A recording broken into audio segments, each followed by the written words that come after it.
Hello and welcome. Thank you all for being here on this August 19th, 2021. It is my pleasure today to have Kris Goly with us, but before we get underway on our normal program, I would just like to thank our patron sponsors, ABS Quality Evaluations and ABS Group and Onuma System, and also our organizational members. We could not do programs without their support. So one more note before we get underway from Lindsay Ziegler, president of the Andrew James Advisory Group. She's going to talk about the upcoming A55K professional certification course. How about that, Lindsay? Thank you, Nick. So we have a course upcoming beginning September 13th and running through Friday, September 24th. The course teaches ISO 55000. The first three are the main portions of the standard: 55000, 55001, and 55002. And at the end of the course, then students are qualified to take the ALN A55K individual certification exam.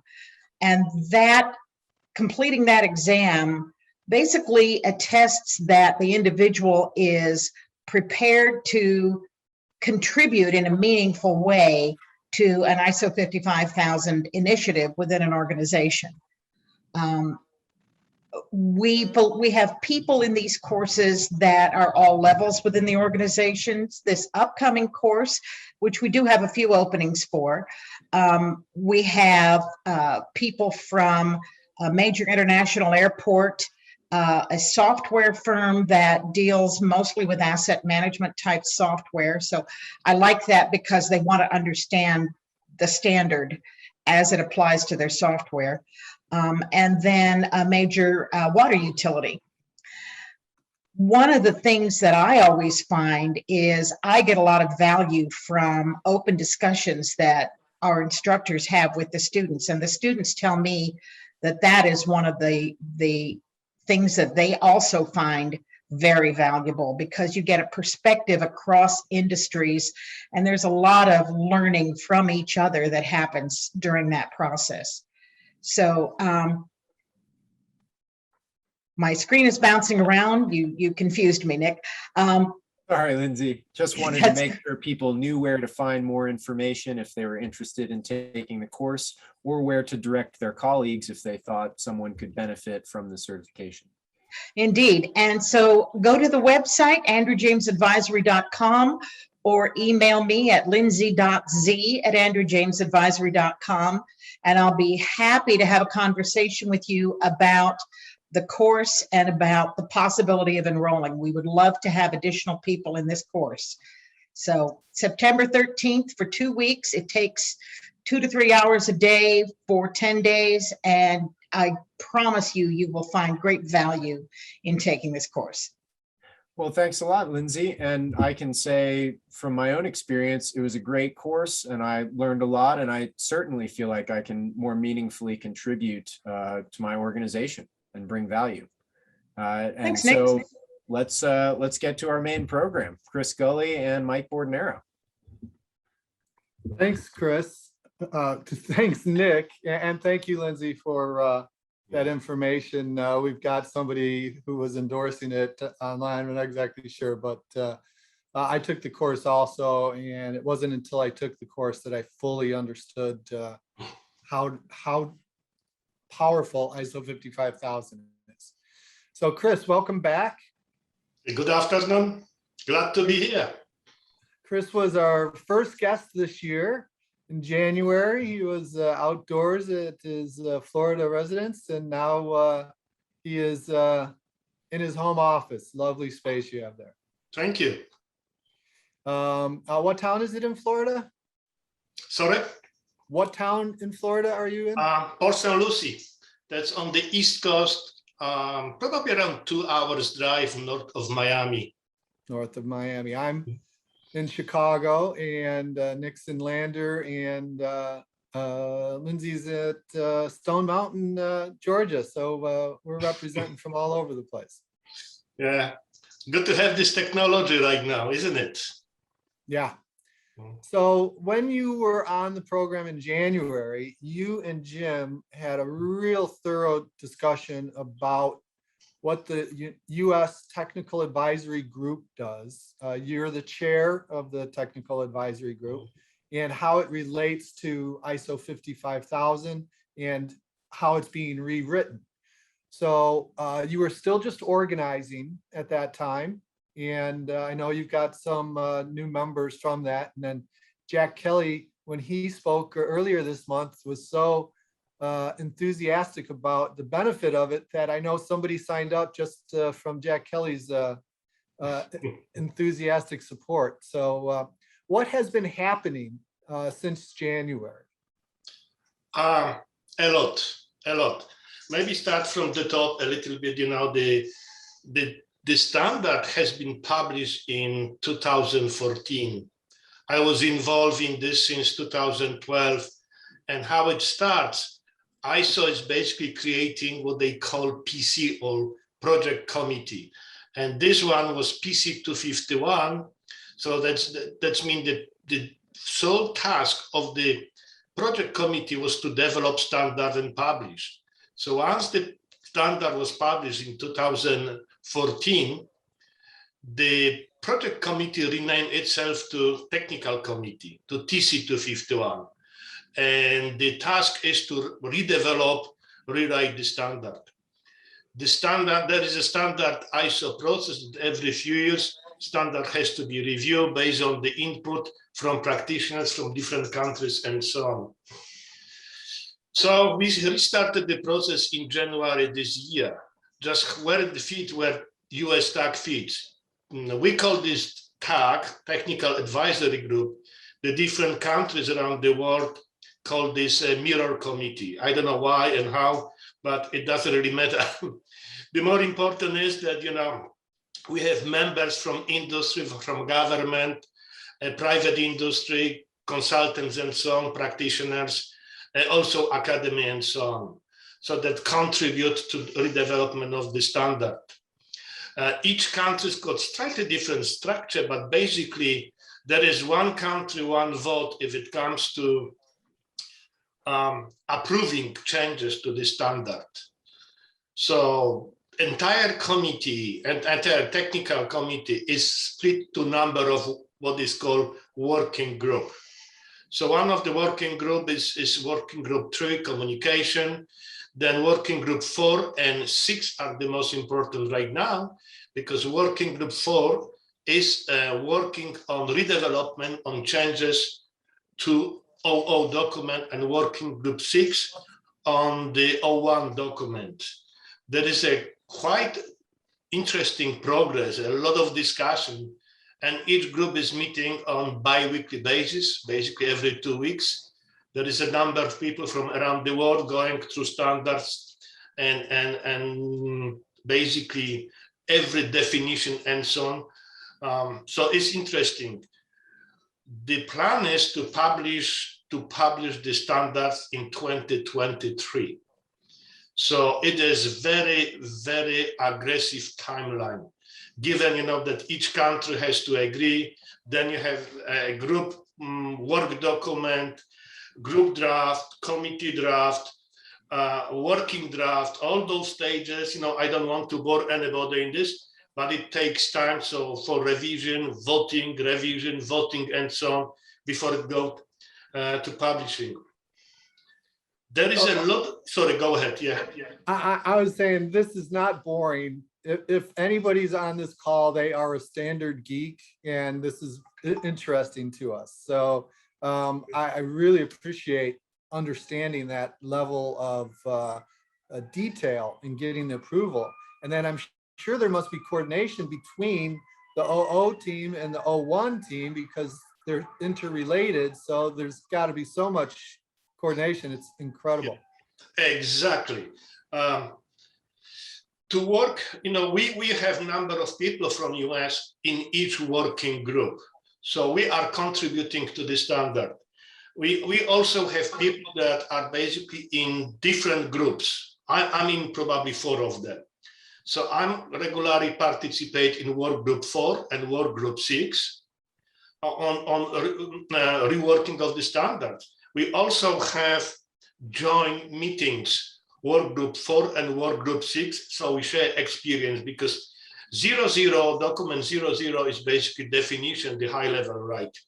And 01 is the shell, what we call shell, do, shell, whatever.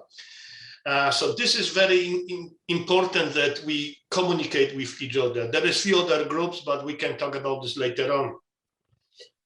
So another very important aspect on working on the standard is that it is consensus-based document. So each country has to agree on the changes, on the documents. Mm-hmm. I can only tell you how interesting the work is, because people are coming from different countries, different cultures, different languages. And what is obvious for us, English-speaking people, even though this is not my first language, is very difficult for other countries to translate this. So there is also a lot of discussion.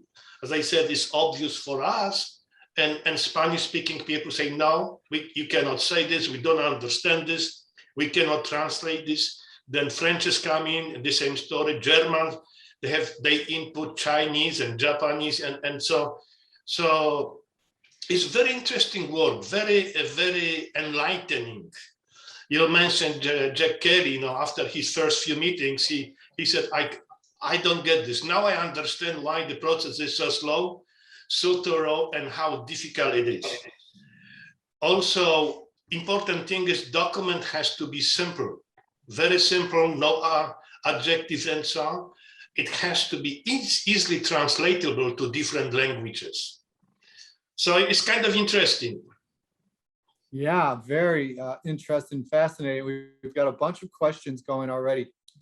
Does it break down to any committees for like certain sections, or like ISO 55001 4.2 involving all relevant stakeholders? There's not going to be a committee on just that section. It would be for all of ISO. Actually, there is. There is a work group working on 01 document, and this work group has got subgroup, let's say 2, 3, 4 people. They are redoing certain things, and the entire group is then discussing this. If you have a meeting and 30 people are attending, not much can be done. So basically the 2, 3, 4 people who are experts in this particular areas, who's got the most interest, they are reworking this and they presenting this to the work group. Okay, wow. All right, so there's that answer for you. Cecilia Moat had that question. She's got particular interest in relevant stakeholders. So how does the US compare to other countries in terms of the size of involvement and the level of activity? Actually, US compare quite well. There is a few countries very involved and very active. It's been active from the beginning. This is UK, Australia, Netherlands, and US. Each group is led by a convener, and we are lucky that we have 2 conveners and we have 2 deputy conveners in all groups. And we have number of active members in every group. So from that perspective, we are doing well. That's very good to hear. Thanks for that update. And then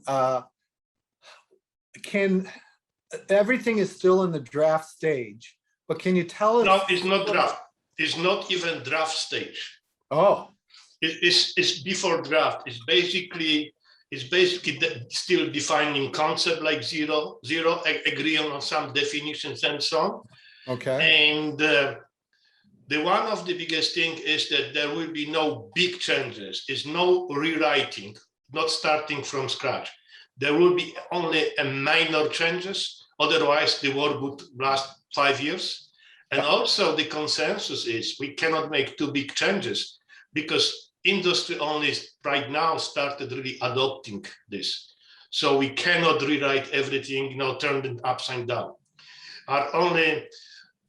In some cases, it would be very minor changes. In some places, could be maybe more important changes.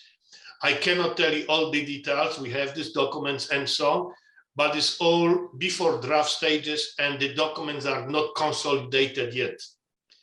So what we call work group draft, the plan is to have this sometimes in September.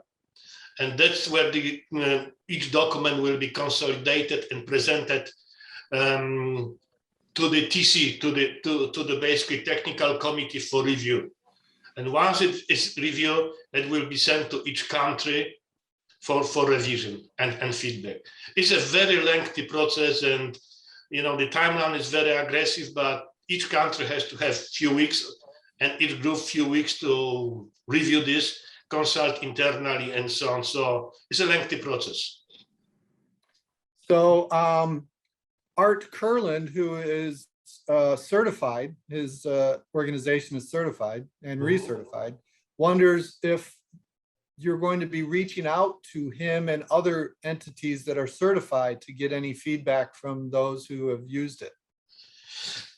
Actually, it's very difficult for us to reach out to those entities because we don't even always know who the entity is. But definitely we will win the feedback. That's why we have, we invited, remember in January, we invite everybody.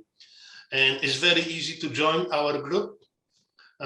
So if you can reach out to me, through maybe you, Mike, or ALN's site, let's do it. And we really appreciate feedback. We can even organize in the very near future, maybe webinar like today, through ALN, and invite all the certified organization and ask them for feedback. So there you go, Art. You can join another organization and provide insight. But Kris, you made me realize I am bearing the lead of this interview. Welcome and congratulations. Thank you for having the US tag become a member of the ALN. It's very prestigious for us to have you as a member, and we greatly appreciate it. Clearly, our missions are very much aligned in promoting the use of a structured approach to asset management. And since there is no better structured approach to asset management in the world than ISO 55000, it's pretty much all aligned. And we do plan on having panels and web programs, and hopefully when we get together, and we'll be able to get together in person and do some things too. Thank you. We've been thinking about the promotion of asset management and ISO 55000 in US TAC for quite a while. And we were struggling how to do it really. As a US TAC, we don't have really means for setting up website, things like that. So that's one of the reasons that we started cooperating with ALN, that we know quite a few people from ALN, right? We go a long way with Jim Dieter, quite a few years, and a few others. And I thought that would be a great idea to basically join ALN. And the next step would be creating a program how we will move forward. ALN will set up a separate website for US TAC that we will introduce. ISO 55000 will be constantly updating the website. We will also publish no certified companies out there. So that's I think is very important, because we don't have anything like that in United States. The only way to find out is to go to ISO website. And the issue with that is that we don't know exactly if the company has been certified or not. They are claiming they were, but most of them do not present any proof. What we want to do is make sure that the companies that we list are certified by the proper organization. If they are not certified by follow ISO 55000, we'll separate those two groups. Mm-hmm. My experience in US been that many companies follow before ISO 55000, past 55. They were implementing the processes and so, but they don't want to get certified, and they don't even want to publish this. When I ask them why they don't want to publish this, because we don't want to lose competitive advantage, competitive edge. I don't know if this is true, but I've heard this quite a few times. For private industry, Private industries, yes. that is always the case. Not wanting to publicize their competitive advantage. Yeah. One of the reasons why the Asset Leadership Network has been so successful is our founders had so many connections to the government, and the government has to be transparent, has to say what they're doing. So we've got the Atlanta Airline Terminal Company, which is a quasi-government organization, and the University Health, where our Kirtland is a county hospital, so that's government, and those entities can share, and so we've gotten some good support from them. We also have some new members. LCE has a few clients that are getting ISO 55001 certified, and that ABS Group is also bringing on some of their ISO 55001 certification clients.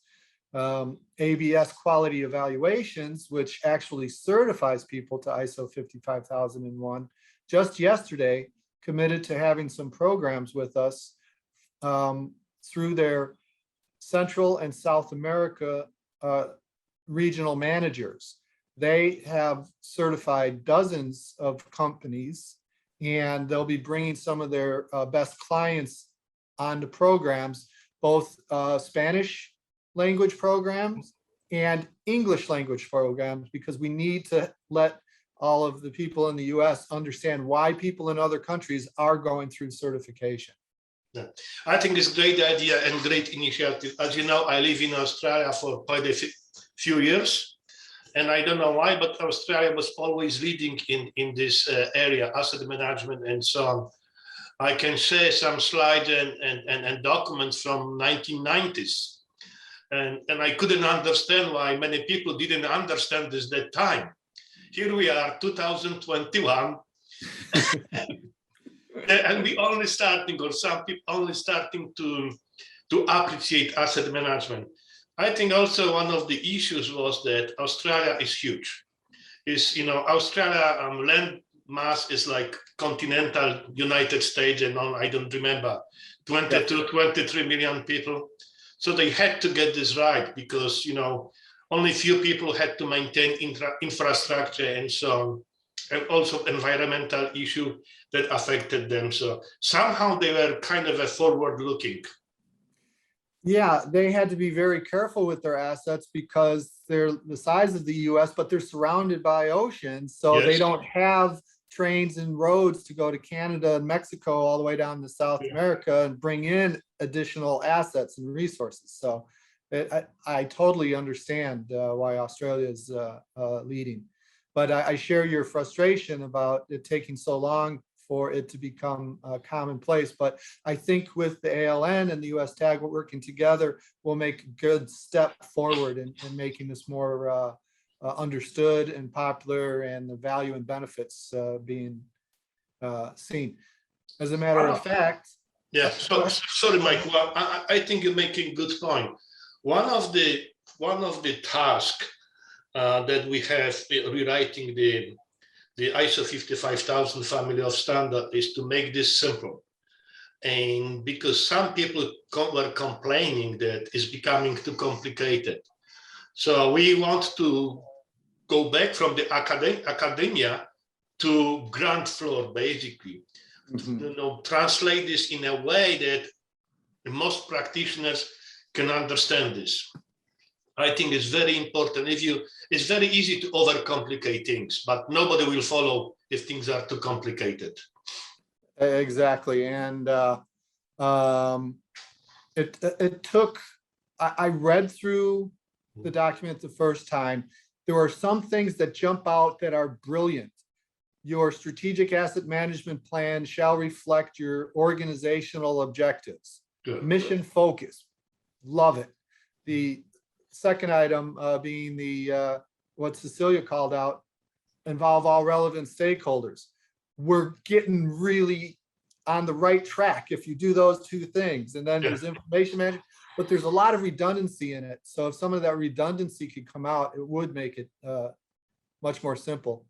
And then we are promoting the course because there's nothing like sitting down with people and talking about it and learning from the teachers and from each other that makes it real, and we can do this. So we're set to really have this expand.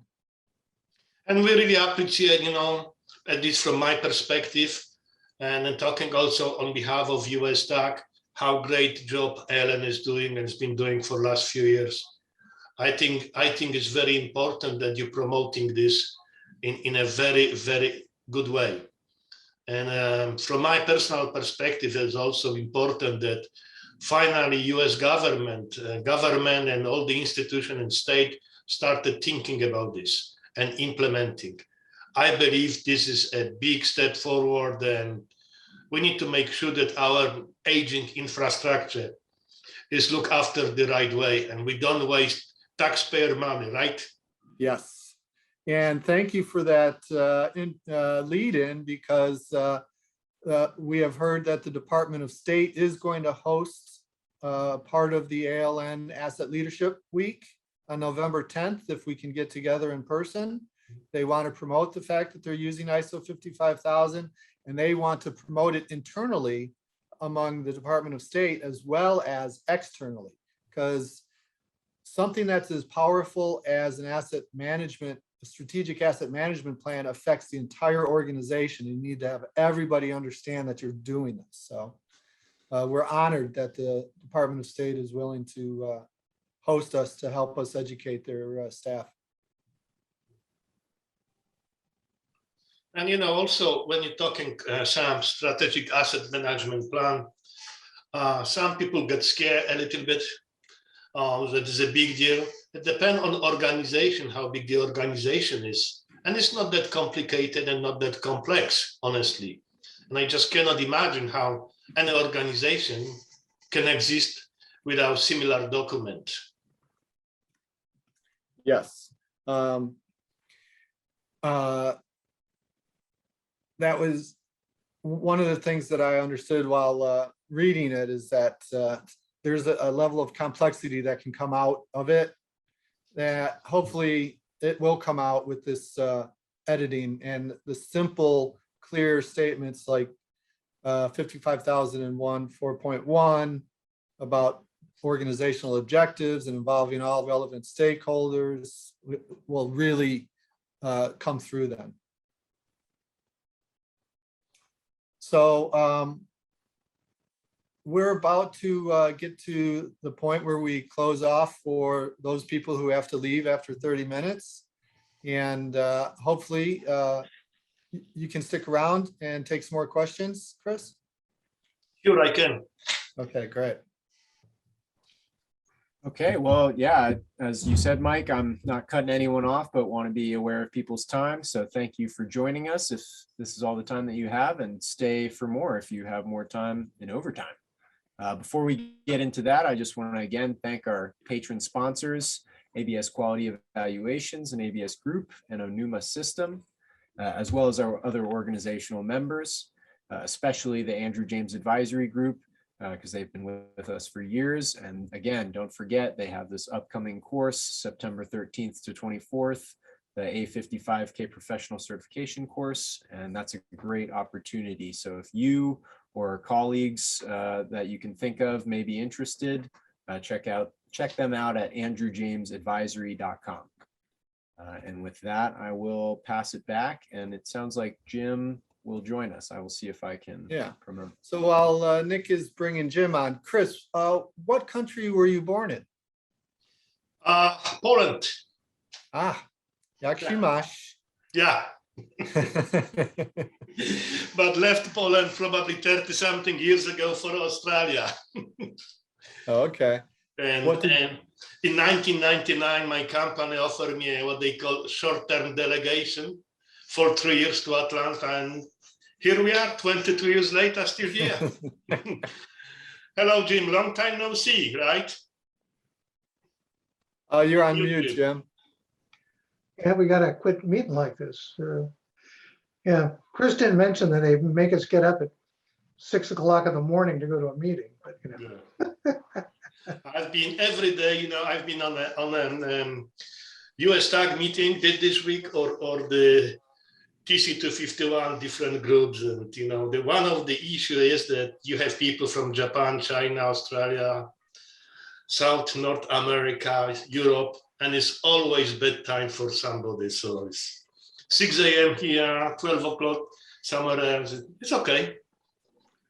We had somebody on one of these meetings complain that I won't say who, but they complained because the meeting was at a bad time for them. And we said, what time is it there? They went, lunchtime.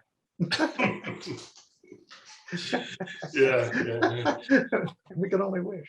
Hey, there was one thing I wanted to mention.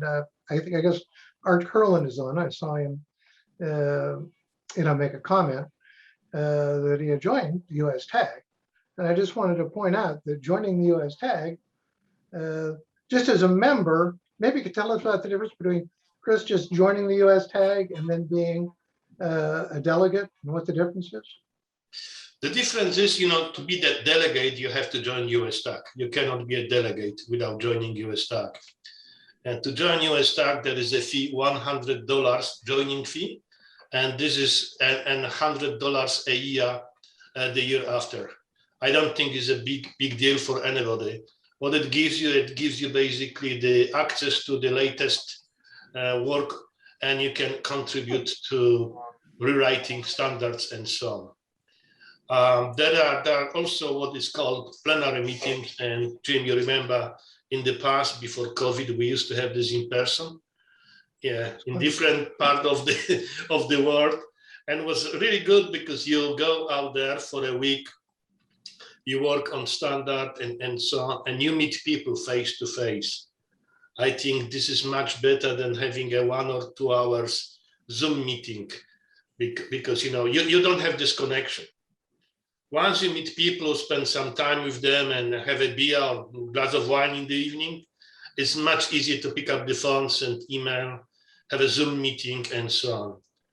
So each meeting we usually had, I don't remember, Jim, around 10, 12 delegates from US. Yeah. Usually our delegation was the biggest one. So to become a delegate, you basically have to be an expert, you have to join US TAC, and you have to be nominated and approved by US TAC. So if Art wanted to be a delegate, he could still make that happen. Is that right? Sorry? If Art Curlin wanted to be a delegate, is that still possible or is it too late? It's only people who join the US TAC. If Well, somebody he said he's joined. He's joined. joining that can be a delegate, yes. All right, we'll reach out to Art about that and see about how to get him more involved, because he has some really good information to share, having been through the certification and the recertification. So That would be great. That would be we should great. probably reach out to Gary Merrow at the Atlanta Airline Terminal Company also. And then through our patron member, ABS Quality Evaluations, they might be able to guide us to some more people who have been certified that we could get involved. It's an interesting phenomenon, but I would say 90% of the people participating are consultants. Yeah. We have a dearth of people who are asset holders or owners participating. So that's maybe it's something we can focus on in our outreach efforts between the US TAG and the ALN, is to identify some of those asset holders and get, as you described earlier, get more input and participation from asset holders. So, Absolutely. Yeah, absolutely. I 100% agree. And I think what you're saying, Jim, is also true for other countries, not only US. Now, when we were we started to plan our fall event. We'll have much more information about that in the near future. But there'll be events leading up to our asset leadership week that we typically have. In person, virtual, looks more and more like virtual, but in person if we can. But I had held out hope that we could invite the US TAG to have an in-person meeting if we were having in-person events, and have that as part of our asset leadership week. And then we could tap members of the US TAG to be part of our program. But it seems somewhat complex to plan something like that in COVID time. So let's keep that idea, maybe next year is the time to, plan something in that direction. Because it's great to get everybody just from the US together as well. We've done that a few times in the past too. There were some thoughts, that we would host the TC committee, International TC committee in US. You remember, Jim, we talked about this a couple of months ago.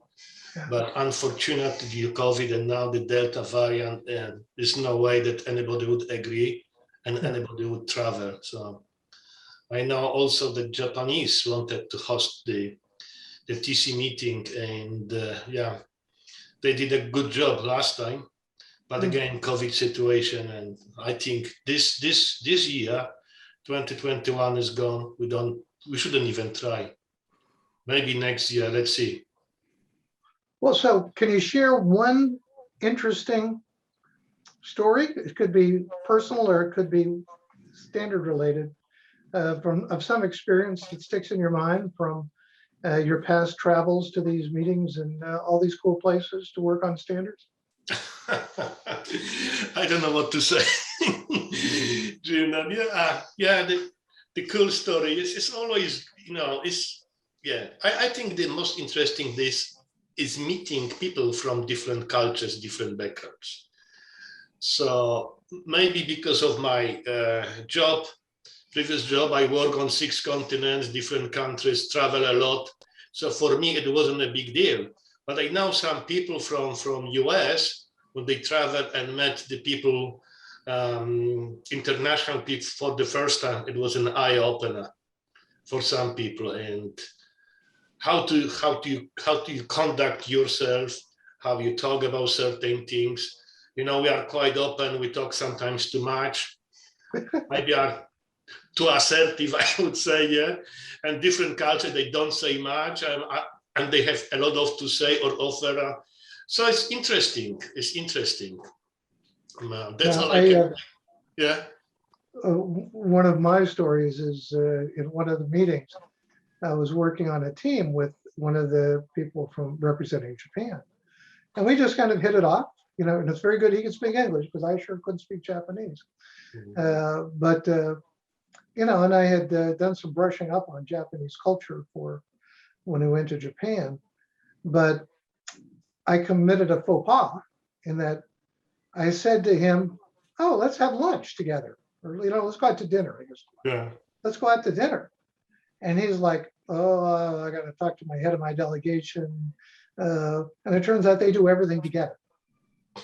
They it's like, can you imagine all the US delegation doing stuff together? Yeah, I know. Now that you mentioned Japan, I remember when we arrived, I think, somebody was with me. We ended up in Tokyo. We got to the train, we walked out of the train in Yokohama, and was maybe 100 yards to the hotel, and we couldn't find the hotel. There was no signs, no nothing. So we started asking people. Now, every man we ask, look at us like we are trying to kill him and walk away. And then suddenly out of the blue, the woman came to us, very nice, very polite. She knew what we wanted. She pointed us out there and so on. And then we learned, you never ask men in Japan, ask women. and it happened quite probably 2-3 times to us out there in Japan. Interesting. Yeah.